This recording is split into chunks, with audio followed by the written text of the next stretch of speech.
Hello guys, magluto tag talong na adobo. So first thing is akong gihugasag maayo ang talong syempre. So ikuha na akong stickers. So tulo ka talong ni ako So I did the measurement for every day. So 3 talong. So this is an American talong kay bubo kay nya tamo. Kay ang Filipino taas nya daot. Anyway,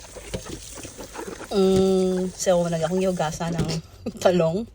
Yeah, and then after hugasan ako nang gihiwa-hiwa.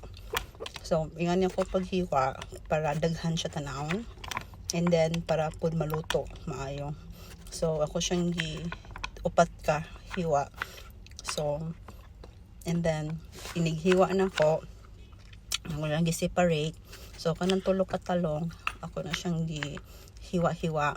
Mo na akong style pagkahiwa. It depends din yun sa akong pag-style sa paghiwa. Okay, dalalaan mang klase ang mga talong na American, na Filipino, na Asian.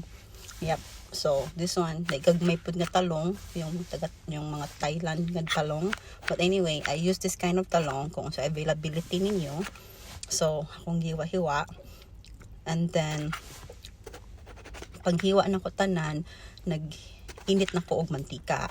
So, kay ako man na siyang pritohon hangganan para humok siya.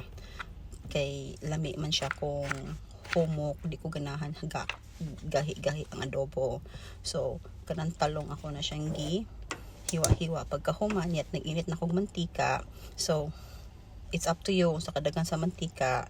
So, I do that one. I use avocado oil and then while nag-init ko, naghiwa na kog lamas, garlic ug onion.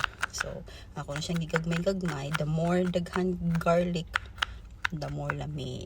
Yan. So, ako na siyang giwa-hiwa.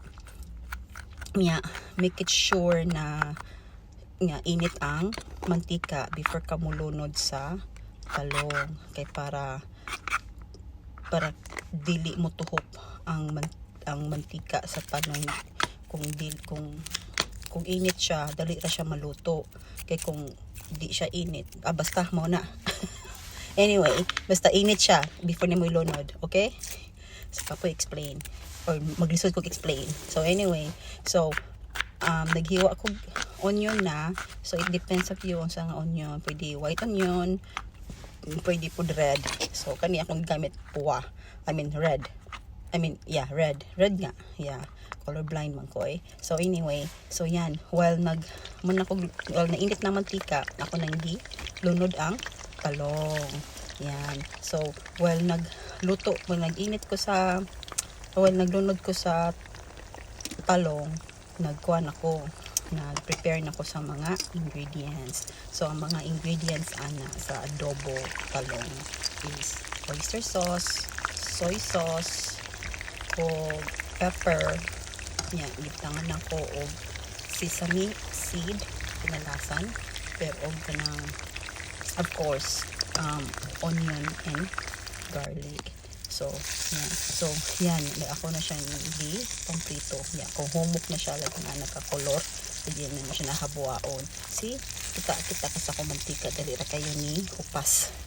Dali ni tuhop ang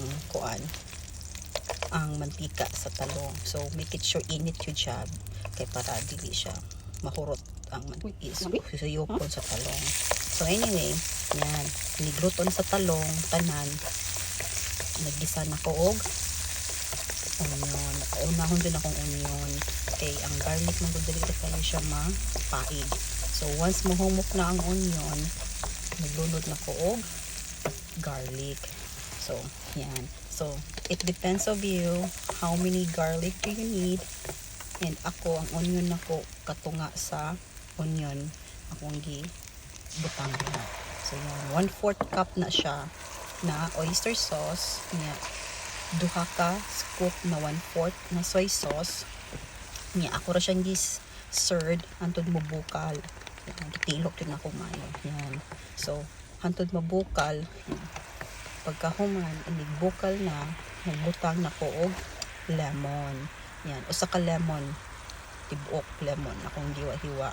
Yan akong gibutang ana. Yan. So lami na siya. Para nag-kick aslom nga tamis na ko sabot. Yan. So imo na siyang gipabukalan tangan nimog tubig. 1 cup of nga water. So inigbutang nimo sa tubig, pabukalan nimo ang tubig, inigbukal, magbutang ni kang cornstarch. Unya, 1 tablespoon na cornstarch. Unya, muna butang na ka. Unya, imo na siyang pahumok pag mo sticky. Inig sticky na.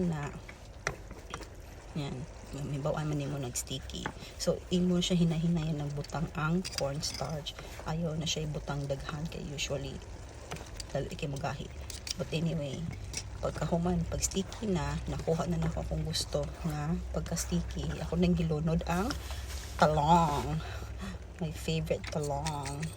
So, yan. So, pagkahuman, tangan ako na siya pepper. Nahin na butagig asin kay ang oyster o ang soy sauce in town parat na. So pagkahuman nigluto na, imo na siyang butangan og garlic. I mean onion.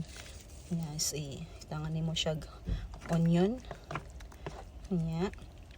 Imo na siyang sesame seed. Yan, para guwapa tan-aon inig served. Yan, muna luto na siya. Imo na siyang pagmon.